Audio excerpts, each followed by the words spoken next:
What's up guys, Filterless here. I've had a lot of questions in the comments about the accessories I use, and in this video I'm going to go over the ones I use with the Ally. All of this stuff I bought and personally use, and none of this is sponsored. First up, we have the OPTOSLON carrying case. I use this case because of its slim profile. I don't store the charger or anything else at all in it except the Ally, and the Ally fits like a glove in this case. I also found it to be surprisingly well made for the price. Even the joystick extenders I use, I found works perfectly with this case. It also has a kickstand functionality, but I strongly recommend you do not use it. The reason you want to avoid using it is it's blocking the vents on the back, stopping airflow. This might not be an issue if you're just watching a video on it, but I personally won't be using the stand functionality. And it also has a small handle you can use to carry it around, and overall it's a simple, small, and cheap option that protects the device well. Next, we have the 2500 milliamp INIU power bank. This is one of the cleanest looking power banks I've seen and has just the right amount of ports for my needs. I primarily got this for the ROG Ally, and it works great, allowing the device to go into full 30-watt turbo mode. When you plug in the power bank to charge it, you'll see it flashing, showing you the percentage of what it's at. And also, when you're using it to power a device, you will also see that percentage on screen, so you can know exactly how much charge you have left while it's charging. One small thing, but something that I love, is it shows the actual watts per port down below the ports. It has two USB-C ports and one USB-A port. And there are a lot of other power banks and chargers that have lower limits on certain ports, but some of them are not labeled, leaving you to wonder which port you need to use to get that maximum output. So to be able to just see it right here is great, and I love it. To show the percentage, you just push the power button on the side and you can see the exact percent that's left on the screen. It also comes with a USB-C to USB-C cable and a USB-C to USB-A cable for charging. Overall, it's very simplistic in its functionality, but very well polished in my opinion, and the best power bank I've owned to date. Next, and one of the most impressive things I've bought recently, is the 14-inch ARZOPA monitor. For the roughly $90 I paid on sale, I didn't expect the quality to be as good as it is. It comes with a USB-C to USB-C cable, a mini HDMI to HDMI cable, and a USB-C to USB-A cable, and it can be run from a single USB-C to USB-C cable from the Ally and achieve full screen brightness, which I think is really neat. And the other thing that's great is it has pass-through charging. So with the monitor hooked up to a 100-watt UGREEN charger and the Ally connected with a USB-C cable to the monitor, I noticed over 68 watts of power draw. About 5 of those watts is used to power the monitor, but the rest was being sent to the Ally. Just like with some docks though, it only shows the 25-watt turbo mode, but still allows 30 watts of non-stop power to the APU when playing. On the left hand side, we have the mini HDMI port as well as two USB-C ports. On the right hand side, we have a headphone jack, OSD controller that also has a rocker to quickly adjust volume and brightness,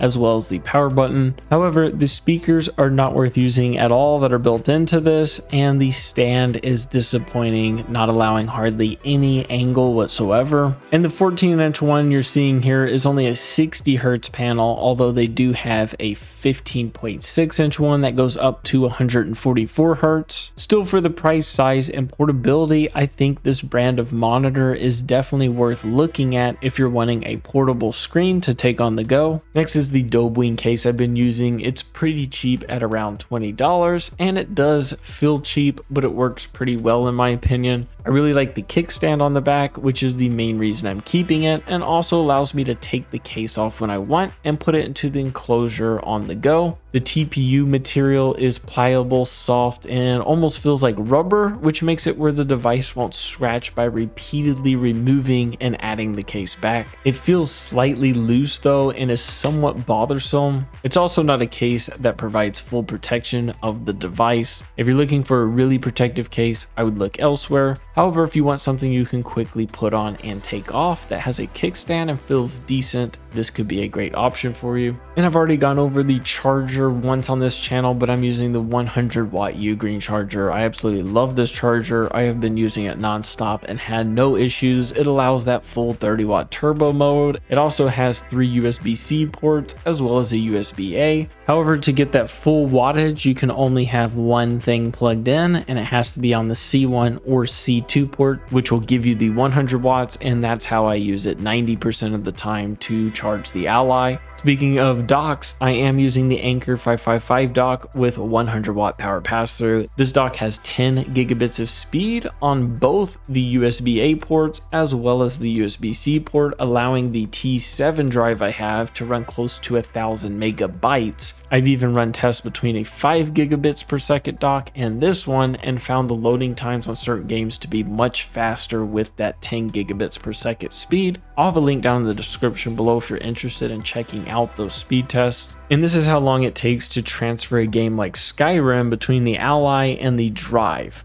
It's extremely fast, which leads me straight into that T7 drive. This T7 Samsung SSD has around 10 gigabits per second speed, so it matches up well with the dock. I keep most of my games on the drive and then transfer the ones I want to play to the Ally and others back to the drive. It's such a fast transfer speed that it's not much of a hassle at all to transfer them. Then when docked, I instantly have access to over 100 games already installed and can just be loaded off of the drive. And that's pretty much it for this video. These are the main accessories I'm using with the Ally. I hope you all enjoyed it, and I will see you in the next one. Peace.